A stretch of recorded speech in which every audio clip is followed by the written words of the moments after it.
నేను నీకు ముందుగా పోవచ్చు, మెట్టగానున్న స్థలములను సరాలము చేసేదను.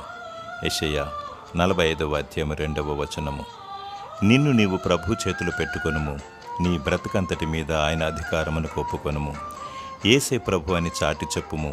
దేవుడు నీకు ముందుగా తన దూతను పంపును, ఇరుకులో విశాలతను కలిగించును, నీ మార్గమును సరళము చేయును. నీవు ఎక్కడికి వెళితే అక్కడికి యెహోవా సన్నిధి నీకు తోడుగా వచ్చును.